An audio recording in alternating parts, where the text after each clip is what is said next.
नमस्कार, good morning. आज है 4 अगस्त 2021 और हिमाचल प्रदेश की आज की सबसे बड़ी खबरें हम आपके लिए लेकर आए हैं। पेश है आज की सबसे बड़ी खबरें।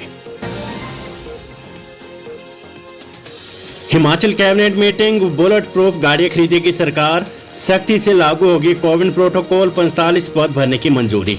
खालिस्तानी समर्थकों की धमकी के बाद हिमाचल प्रदेश की जयराम सरकार अब बुलेट प्रूफ गाड़ियां खरीदेगी। ये फैसला मंगलवार को कैबिनेट की बैठक में लिया गया। मंगलवार शाम को हुई कैबिनेट की बैठक में इस संबंध में नियम तैयार करने की प्रक्रिया को मंजूरी दी गई है। बुलेट प्रूफ गाड़ियों में से एक मुख्यमंत्री के काफिले में शामिल होगी। कैबिनेट ने निजी सुरक्षा विधेयक को सदन में पेश करने की अनुमति दी है। मुख्यमंत्री जयराम ठाकुर की अध्यक्षता में विधानसभा परिसर में हुई बैठक में 9 से 15 अगस्त तक स्वच्छ भारत अभियान के तहत स्वच्छ हिमाचल स्वस्थ हिमाचल अभियान शुरू करने का भी निर्णय लिया गया है। केंद्र की ओर से जीएसटी लागू करने में किए गए संशोधन प्रदेश में लागू होंगे। इसके लिए विधेयक मानसून सत्र में पेश होगा। चौपाल क्षेत्र के 100 बिस्तरों के अस्पताल के लिए डॉक्टर और पैरामेडिकल स्टाफ के 45 पद भरने का भी फैसला लिया गया है। कोविड प्रोटोकॉल सख्ती से लागू करने का भी निर्णय लिया गया है। कैबिनेट ने जिला शिमला के बड़ा गांव के स्कूल का नाम शहीद सतीश कुमार वरिष्ठ माध्यमिक स्कूल और बिलासपुर के बेड़ी स्कूल का नाम शहीद प्रताप सिंह वरिष्ठ माध्यमिक स्कूल रखने का फैसला लिया। हिमाचल में फिर बढ़ने लगे कोरोना के मामले, संक्रमित महिला की मौत, 217 नए कोरोना पॉजिटिव मामले। हिमाचल प्रदेश में मंगलवार को एक और कोरोना पॉजिटिव मरीज की मौत हो गई है। मंडी जिले के सुंदरनगर अस्पताल में 54 वर्षीय संक्रमित महिला ने दम तोड़ दिया है। उत्तर प्रदेश में कोरोना के 217 नए मामले आए। मंडी जिले में 58, चंबा 48, शिमला 29, हमीरपुर 26, कांगड़ा 26, कुल्लू 13, बिलासपुर 7, लाहौल स्पीति 6, सोलन और ऊना में 2 नए मामले आए। बीते 24 घंटों के दौरान प्रदेश में 108 मरीज ठीक हुए। प्रदेश में कोरोना संक्रमितों का कुल आंकड़ा 2,06,599 पहुंच गया है। इनमें से 2,01,628 संक्रमित ठीक हो चुके हैं। सक्रिय मामले 1,414 हो गए। अब तक 3,507 संक्रमितों की मौत हुई है। बीते 24 घंटों के दौरान कोरोना की जांच के लिए 14,122 लोगों के सैंपल लिए। फाइन आर्ट्स कॉलेज में सुविधाओं की कमी, एचपीयू के कुलपति सिकंदर कुमार हाईकोर्ट तलब।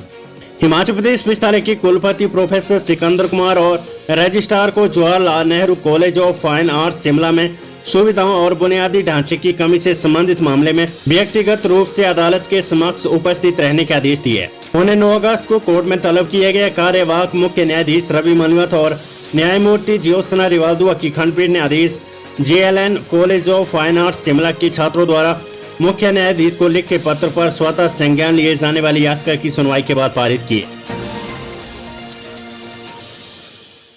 हिमाचल विधानसभा मानसून सत्र, सदन में हंगामे के बाद विपक्ष का वॉकआउट, पूर्व सांसद राम स्वरूप की मौत पर मांगी सीबीआई जांच। हिमाचल प्रदेश विधानसभा में मानसून सत्र के दूसरे दिन मंगलवार को कांग्रेस विधायकों ने प्रश्नकाल से पहले पूर्व सांसद राम स्वरूप शर्मा की संदिग्ध मौत पर सीबीआई जांच करवाने की मांग उठाते हुए खूब हंगामा किया। सीबीआई जांच पर अड़ी कांग्रेस ने नियम 67 में सारा काम रोककर स्थगन प्रस्ताव पर चर्चा मांगी। हिमाचल प्रदेश विधानसभा अध्यक्ष के इनकार करने पर कांग्रेस विधायकों ने बेल में आकर नारेबाजी की।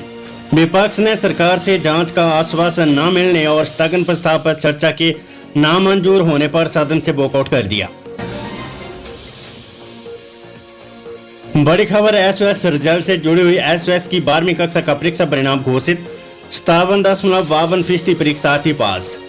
हिमाचल प्रदेश स्कूल शिक्षा बोर्ड ने मंगलवार को राज्य मुक्त विद्यालय एसओएस का 12वीं कक्षा का परीक्षा परिणाम घोषित कर दिया है। इस परीक्षा परिणाम में शिक्षा बोर्ड ने 2016 अभ्यर्थियों को अगली कक्षाओं के लिए पदोन्नत किया है, जबकि 1451 परीक्षार्थियों का परिणाम आरएलडी रहा है। इसके अलावा बोर्ड ने 11 परीक्षार्थियों का परिणाम आरएलई घोषित किया है।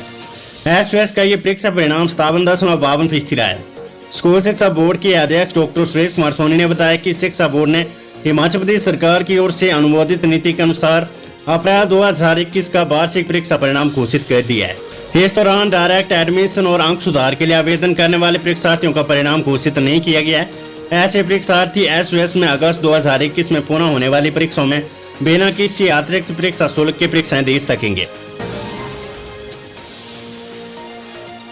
बिक्रम ठाकुर बोले, सितंबर में होगी 10,000 करोड़ रुपए की दूसरी ग्राउंड ब्रेकिंग। निवेश को जमीन पर उतारने के लिए सितंबर माह में 10,000 करोड़ रुपए की दूसरी ग्राउंड ब्रेकिंग की जाएगी। इससे पूर्व 14,500 करोड़ की पहली ग्राउंड ब्रेकिंग हुई थी। इस तरह पहली और दूसरी ग्राउंड ब्रेकिंग के पूरी तरह से सिरे चढ़ने पर करीब 50,000 लोगों को रोजगार के अवसर उपलब्ध होगी। ये जानकारी उद्योग मंत्री बिक्रम सिंह ठाकुर ने सदन में विधायक डॉक्टर राजीव बिंदल एवं कर्नल इंदर सिंह की तरफ से पूछे गए प्रश्न के उत्तर में दी है। खबर चिंतपूर्णी मेले से जुड़ी हुई। चिंतपूर्णी श्रावणाष्टमी मेले के लिए जारी हुई एसओपी। चिंतपूर्णी में 9 से 16 अगस्त तक मनाए जाने वाले श्रावणाष्टमी नवरात्र मेले के दृष्टिगत जिला प्रशासन ने कोविड-19 एसओपी जारी कर दी है। इस संबंध में मंदिर आयुक्त एवं डीसी ऊना राघव शर्मा ने कहा है कि नवरात्र मेले के दौरान श्रद्धालुओं को चलते हुए दर्शन करने की अनुमति रहेगी। उन्होंने बताया कि श्रद्धालुओं को धर्मशाला में केवल 50% क्षमता के साथ ही ठहरने की अनुमति रहेगी। मेले के दौरान मंदिर केवल रात्रि 11 बजे से 12 बजे तक सिर्फ 1 घंटा दर्शन के लिए बंद रहेगा। उन्होंने बताया कि श्रद्धालुओं को दर्शन पर्ची लेने के साथ साथ कोविड-19 की स्क्रीनिंग भी करवानी होगी। इसके अतिरिक्त भजन कीर्तन सत्संग भागवत व अन्य धार्मिक आयोजनों पर मंदिर परिसर में प्रतिबंध रहेगा। मंदिर परिसर में भीड़ न हो इसके लिए मंदिर सहायक आयुक्त दर्शन पर्ची जारी करना रोक सकेगा। एडीबी सदन को श्रद्धालुओं के लिए खुला रखा जाएगा। डीसी ने कहा कि भीड़ के दृष्टिगत चिंतपूर्णी क्षेत्र में अस्थायी दुकानें नहीं खुल सकेगी। विधानसभा बाढ़ प्रभावित जनजातीय जिले लाहौल स्पीति के लिए 10 करोड़ रुपए की राहत राशि। सीएम ने सदन में दी जानकारी। मुख्यमंत्री जयराम ठाकुर ने मंगलवार को सदन में कहा कि बाढ़ से प्रभावित जनजातीय जिला लाहौल स्पीति के लिए आपदा प्रबंधन राशि में से 10 करोड़ रुपए की राहत राशि दी जाएगी। उन्होंने कहा कि सड़कें बंद होने से किसानों को फसलें मंडी तक ले जाने में समस्या आ रही है। ऐसे में उदयपुर तिंदी से सिसु तक 2500 से 3000 रुपए प्रति पिकअप लोड की दर से परिवहन अनुदान दिया जाएगा। इसका भुगतान नियमानुसार संबंधित विभाग करेगी। ये अनुदान घाटी में परिवहन व्यवस्था के सुचारू होने तक दिया जाएगा। बड़ी खबर, सीडीएल कसौली में एक और कोरोना की वैक्सीन परीक्षण में पास। स्वदेशी कोविड वैक्सीन जी-कोव-डी के बाद भारत में फ्रांसीसी फार्मा कंपनी सनोफी की वैक्सीन भी परीक्षण में पास हो गई है। Central drug laboratory CDL Kasauli में जांच के बाद तीसरे चरण में ट्रायल के लिए बैच जारी कर दिया गया है। सीडीएल की वेबसाइट पर भी इसकी जानकारी दी गई है। जारी किए गए बैच से 18 वर्ष से अधिक आयु के वॉलंटियर पर इसका अध्ययन होगा। ये अध्ययन लगभग 35,000 से अधिक लोगों पर किया जाएगा। इसके लिए अमेरिका, एशिया, अफ्रीका और लैटिन अमेरिका सहित कई देशों में साइट का चयन किया गया है। तीसरे चरण का ट्रायल पूरा होने के बाद कंपनी फिर दवा नियंत्रक डीजीसीआई को अपनी रिपोर्ट सौंपेगी। इसके बाद 20 विशेषज्ञ समिति पूरा अध्ययन कर अंतिम निर्णय लेगी। सकारात्मक परिणाम आने पर कंपनी वैक्सीन को बाजार में उतारेगी। हालांकि इससे पहले भी वैक्सीन को परीक्षण के लिए सीडीएल कसौली भेजना होगा। खबर स्कूल शिक्षा बोर्ड से 17 अगस्त से होगी स्कूल शिक्षा बोर्ड की अनुपूरक परीक्षाएं। हिमाचल प्रदेश स्कूल शिक्षा बोर्ड ने 8वीं, 10वीं और 12वीं श्रेणी के नियमित परीक्षार्थियों की कंपार्टमेंट श्रेणी सुधार और अतिरिक्त विषय और एसएस के परीक्षार्थियों की परीक्षाओं के संचालन की तिथि घोषित कर दी है। बोर्ड की ओर से जारी किए गए शेड्यूल के अनुसार 8वीं की परीक्षाएं 17 से 25 अगस्त तक, 10वीं की 17 से 31 अगस्त तक, 12वीं की परीक्षाएं 17 अगस्त से 10 सितंबर तक आयोजित होगी। इन परीक्षाओं के संचालन में नियुक्त समस्त स्टाफ के साथ परीक्षार्थियों को फेस मास्क पहनना अनिवार्य होगा। परीक्षार्थियों को परीक्षा देने के लिए आधा घंटा पूर्व अपने परीक्षा केंद्र पर उपस्थित होना होगा। इसके अलावा परीक्षा हॉल में उन्हें अपने हाथों को सैनिटाइज करने के बाद ही प्रवेश दिया जाएगा, जबकि उनके बैठने की व्यवस्था सोशल डिस्टेंसिंग के अनुरूप करनी होगी। Date sheet Himachal Pradesh school शिक्षा बोर्ड की वेबसाइट पर उपलब्ध है, आप चेक कर सकते हैं। खबर सीबीएसई से, सीबीएसई 10वीं कक्षा का परीक्षा परिणाम घोषित। हिमाचल का 99.95% रहा 10वीं का परीक्षा परिणाम। सीबीएसई की 10वीं कक्षा के मंगलवार को घोषित हुए नतीजे में हिमाचल प्रदेश का परीक्षा परिणाम 99.95% रहा है। पोंटा साहिब के सुशांत परमार ने 99.20% अंक अर्जित किए। हिमाचल में कुल 15,837 विद्यार्थियों ने 10वीं कक्षा की परीक्षा दी है। 15,829 विद्यार्थी पास हुए। 99.96% लड़कियां और 99.94% लड़कियां परीक्षा में उत्तीर्ण घोषित किए गए। सीबीएसई ने प्री बोर्ड के 40% अंकों, मिड टर्म परीक्षा के 30%, आंतरिक मूल्यांकन के 20% और यूनिट टेस्ट के 10% अंकों के आधार पर वार्षिक परिणाम तैयार किया है। प्रदेश में कुल परीक्षा देने वाले 8,990 में से 8,986 लड़कियां और 6,847 में से 6,843 लड़कियां पास हुई है। मुख्यमंत्री जयराम ठाकुर बोले, मंत्रियों, विधायकों और सांसदों की सुरक्षा की होगी नए सिरे से समीक्षा। खालिस्तानी समर्थकों की 15 अगस्त को झंडा न फहराने देने की धमकी के बाद हिमाचल प्रदेश में मंत्रियों, नेता और प्रतिपक्ष विधायकों और सांसदों की सुरक्षा बढ़ाने की तैयारी है। मुख्यमंत्री जयराम ठाकुर ने मंगलवार को सदन में कहा कि सुरक्षा की नए सिरे से समीक्षा होगी। अब नई असेसमेंट के अनुसार ही सुरक्षा मिलेगी। सीएम ने कहा कि ये मूल्यांकन 1 हफ्ते के अंदर किया जाएगा। सरकार ने धमकी के संबंध में रो के सचिव और आईबी के निदेशक को भी सूचित कर दिया है। ये सूचना शिमला इकाई के माध्यम से दी गई है। बड़ी खबर, सिरमौर से कोरोना वैक्सीन लगवाने के 3 घंटे के बाद युवती की मौत, परिजनों ने मांगी जांच। हिमाचल प्रदेश के सिरमौर जिले में कोविड-19 वैक्सीन लगवाने के 3 घंटे बाद अचानक 19 साल की एक युवती की मौत हो गई है। परिजनों ने वैक्सीन पर सवाल खड़े करते हुए मौत के कारणों की जांच की मांग की है। बताया जा रहा है कि दारठी घाट क्षेत्र की कोटड़ी गांव की उमा देवी ने पीएससी बरोग बनेडी में बीते सोमवार को दोपहर बाद 3 बजे टीका लगवाया था। 3 घंटे बाद उसकी तबीयत बिगड़ गई। चक्कर आने के साथ उल्टियां शुरू होगी। परिजन उसे सिविल अस्पताल ददाऊ ले आए। यहाँ उसे मेडिकल कॉलेज नान रेफर किया गया। सोमवार रात को उपचार के दौरान यहाँ उमा की मौत हो गई है। उमा को उसके चाचा गोविंद राम ने गोद लिया था। गोविंद राम ने बताया कि उमा स्वस्थ थी। टीका लगवाने के बाद उसकी तबीयत बिगड़ गई। कार्यवाहक सीएमओ डॉक्टर संजीव सहगल ने बताया कि उमा का मेडिकल कॉलेज नान में पोस्टमार्टम करवाया गया है। टीकाकरण में यदि कोई त्रुटि हुई तो इसका पता लगाया जाएगा। उन्होंने कहा कि पीएससी बरोग बनेडी में उमा की माता सहित 186 लोगों को वैक्सीन लगाई गई थी।